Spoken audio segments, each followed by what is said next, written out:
قدرت نے کس کو کس سے کب ملوانا ہے، اس بات کا فیصلہ وہ خود کرتی ہے اور دیکھنے والے دیکھتے رہ جاتے ہیں۔ اللہ ہی ہے جو دل کی خاموشی کو بھی سمجھ لیتا ہے۔ الحمدللہ کہنے کی عادت ڈالو، کیونکہ اللہ شکر گزاروں سے بڑی محبت کرتا ہے۔ اللہ جو کرتا ہے اچھے کے لیے کرتا ہے، تم نہیں جانتے مگر وہ خوب جانتا ہے۔ اللہ تعالیٰ قرآن مجید میں ارشاد فرماتا ہے کہ دنیا کے سہارے مکڑی کے جالے سے بھی زیادہ نازک اور کمزور ہیں۔ گھبرانا نہیں، ٹھوکر بھی ان کو لگتی ہے جن کو رب نے تھامنا ہوتا ہے، پھر وہ تمہاری من پسند چیز تم تک لائے گا اپنے مقرر وقت پر، اور تم حیران ہو جاؤ گے۔ لوگوں کو چھوڑا ہوا ہاتھ اللہ تھام لیتا ہے۔ دل کو مایوس مت ہونے دیں، بس یقین رکھیے اللہ کے فیصلے پر، اگر دیر ہے تو یقیناً اس میں خیر ہوگی۔ صبر اور نماز سے مدد لو، بے شک یہ مشکل کام ہے، مگر ان لوگوں کے لیے نہیں جو اللہ کی ناراضگی سے ڈرتے ہیں۔ جو اللہ سے رو رو کر مانگتے ہیں، انہیں مانگنے کے بعد رونے کی ضرورت نہیں پڑتی۔ جو اللہ سے ڈرتا ہے، اللہ اس کے لیے مشکلات سے نکلنے کا کوئی نہ کوئی راستہ ضرور پیدا کر دیتا ہے۔ کبھی نا امید نہ ہونا، میرا رب ہے، نہ وہ کن کہے گا تو ساری دعائیں قبول ہو جائیں گی، اور دعا کے بعد اگلا مقام صبر کا ہوتا ہے۔ وہ ٹوٹنے نہیں دے گا صبر کا سلسلہ، وہ کن فرمائے گا اور معجزہ ہو جائے گا۔ اللہ کی مدد ساتھ ہو تو آگ کی کیا مجال کہ آپ کا کچھ بگاڑ سکے۔ حضرت آدم اور حضرت ابراہیم کی زندگیوں سے بھی سیکھا ہے۔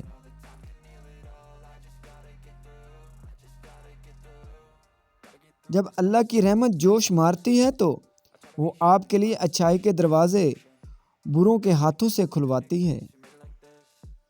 سورۃ یوسف ہمیں بتا رہی ہے کہ صبر کرنے والے لوگ خوبصورت اختتام پائیں گے۔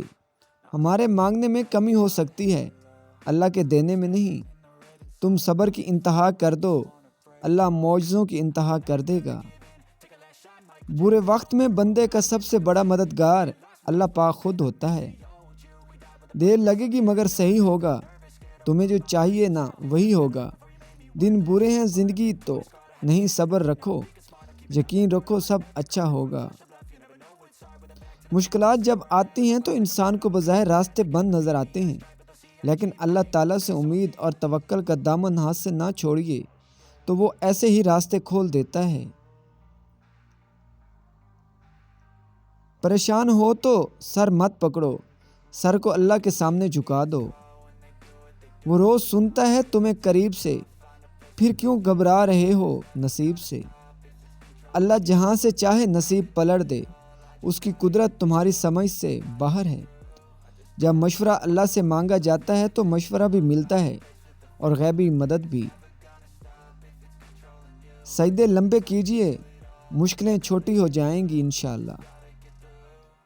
سنو صبر کرو، اللہ آپ کے دل کو سنتا ہے، آپ کو وہی ملے گا جس کے لیے آپ دعا کر رہے ہو۔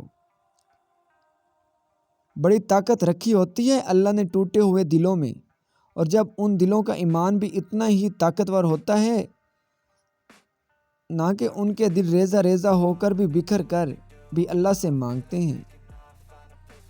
ظالم کے ظلم سے نہیں بلکہ صابر کے صبر سے ڈرو، کیونکہ اللہ صبر کرنے والوں کے ساتھ ہے۔ رب کے دینے یا نہ دینے پر کبھی شک نہ کرو، بے شک کبھی وہ شکر کرواتا ہے تو کبھی صبر۔ جس انسان کی زبان پر ہمیشہ شکر رہتا ہے، اللہ پاک اس انسان کو کبھی مایوس نہیں کرتے۔ زندگی ہر قدم پر امتحان مانگتی ہے، کبھی ظرف کا، کبھی نفس کا اور کبھی صبر کا۔ لوگوں پر 3 احسان کرو، 1 نفع نہیں دے سکتے تو نقصان نہ کرو، خوشی نہیں دے سکتے تو رنجیدہ نہ کرو، تعریف نہیں کر سکتے تو برائی نہ کرو۔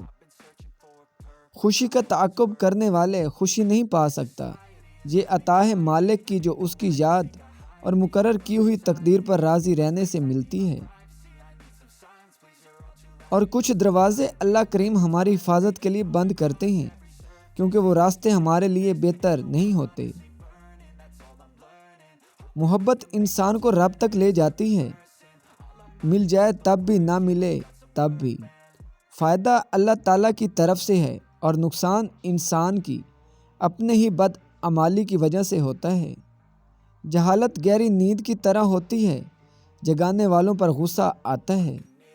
رزق اور موت کا خوف نہ رکھو، یہ اللہ کا اختیار ہے، نہ کوئی رزق چھین سکتا ہے نہ موت دے سکتا ہے سوائے اللہ پاک کے۔ بے شک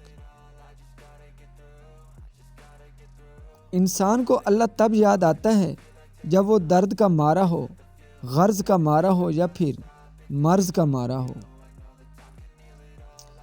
جب اللہ کسی بندے سے بھلائی چاہتا ہے تو اس کو اپنے نفس کے عیب دکھا دیتا ہے۔ جس نے نماز کو تھام لیا اس نے کامیابی کو تھام لیا۔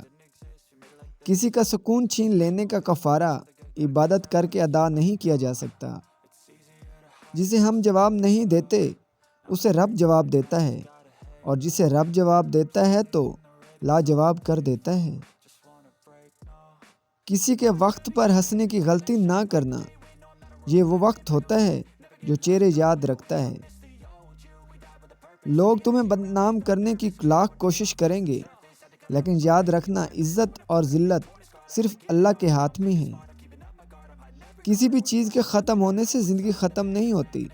ہر بار کسی چیز کے ختم ہونے پر اللہ سے شکوہ کرنے کی بجائے اس کا شکر ادا کرنا چاہیے کہ اس نے ہم سے صرف ایک چیز واپس لی، سب کچھ واپس نہیں لیا۔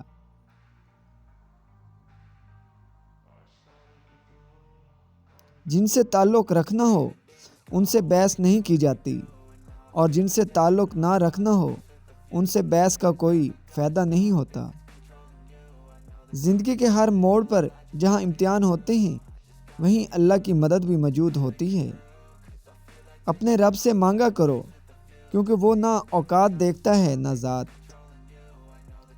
رب العالمین کا ڈر رکھنے والے کبھی کسی پہ ظلم نہیں کرتے، کبھی تانے نہیں دیتے، کبھی حقوق غصب نہیں کرتے۔ خود کو دیکھیے کہ ہم کس کیٹیگری میں ہیں۔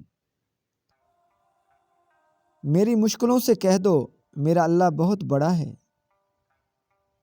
اللہ بہتر کرے گا، یہ وہ الفاظ ہیں جن سے انسان کی آدھی پریشانی دور ہو جاتی ہے۔ اللہ والے انا والے نہیں ہوتے اور انا والے اللہ والے نہیں ہوتے۔ ظالم کو اللہ مہلت ضرور دیتا ہے، لیکن کیا تم نے سنا نہیں اس کی پکڑ بہت شدید ہے۔ رب راضی رہے، دنیا تو ویسے بھی کسی کی نہیں۔ شدت درد میں ہونٹوں پہ دعا کا ہونا ثابت اس سے بھی تو ہوتا ہے رب کا ہونا۔ کوئی راستہ نہیں دعا کے سوا، کوئی سنتا نہیں خدا کے سوا۔ الحمدللہ کہیے اور یاد رکھیے آپ کی زندگی لاکھوں لوگوں سے بہتر ہے۔ شیطان نے 4 سمتوں کا ذکر کیا ہے، آگے پیچھے دائیں بائیں، مگر 2 راستے اس نے کھلے چھوڑ دیے، اوپر اور نیچے کا راستہ۔ اوپر سے دعا کا راستہ، نیچے ہے سجدے کا راستہ۔ وہ ان 2 راستوں پر نہیں بیٹھ سکتا۔ وہ اللہ ہی تو ہے جو دل کی خاموشی کو بھی سمجھ لیتا ہے۔ اللہ پاک کے فیصلے ہماری خواہشوں اور آرزوؤں سے بہتر ہیں، اور سارے معاملات کا آخری فیصلہ اللہ کے پاس ہوتا ہے۔ رشک کرتا ہے فلک ایسی زمین پر جس پہ 2-4 گھڑی ذکر خدا ہوتا ہے۔ انسان نے کہا میں تھک چکا ہوں، جواب آیا اللہ کی رحمت سے مایوس کبھی نہ ہونا۔ کیوں میں امید کا دامن چھوڑوں، معجزے مشکلوں میں ہوتے ہیں۔ جو تکلیف تمہیں اللہ کے قریب کر دے وہ نعمت ہے۔ کچھ چیزیں، کچھ باتیں اور کچھ راز صرف اللہ اور آپ کے درمیان ہی اچھے لگتے ہیں۔ تمام مشکلوں کا حل سجدہ خدا میں ہے۔ اللہ سے انسان کا قریب ترین رشتہ آنسو کا ہے۔ 3 نیکیاں جن کو کرنے سے قیامت کے دن عرش کا سایہ نصیب ہوگا: ٹوٹے ہوئے رشتوں کو جوڑنا، دل نہ چاہتے ہوئے بھی معاف کرنا، کسی کے گناہ کا پردہ رکھنا۔ جس نے سکھ میں شکر ادا کیا اس نے دکھ میں رب کو بہت قریب پایا۔ جو کسی کا برا نہیں چاہتے ان کے ساتھ کوئی برا نہیں کر سکتا۔ یہ میرے رب کا وعدہ ہے۔ جب آپ کا دل درد سے بھر جائے اور آنکھوں میں بے تحاشا آنسو آ جائیں تو اس اللہ سے چپکے باتیں کر لیا کریں۔ وہ سب جانتا ہے لیکن وہ آپ سے سننا چاہتا ہے۔ اللہ ناراض ہو تو روٹی نہیں چھینتا بلکہ سجدے کی توفیق چھین لیتا ہے۔ ہر ٹوٹی ہوئی امید مجھے میرے خدا سے جوڑتی ہے۔ میں اپنا ہر غم اللہ کو بتاتا ہوں کیونکہ میرے غموں کا علاج صرف میرے اللہ کے پاس ہے۔ اور جب اللہ کی مدد تمہارے لیے آئے گی تب تمہارے آنسو، تمہارا تڑپنا ایسے خوشیوں میں بدلتا نظر آئے گا کہ تم حیران رہ جاؤ گے۔ اس سوچ کے ساتھ زندگی میں آگے بڑھو کہ اللہ نے یقیناً بہترین ہی سوچا ہوگا۔ یہ احساس بھی بڑا سکون دیتا ہے کہ کوئی جانے نہ جانے پر اللہ تعالیٰ تو جانتا ہے۔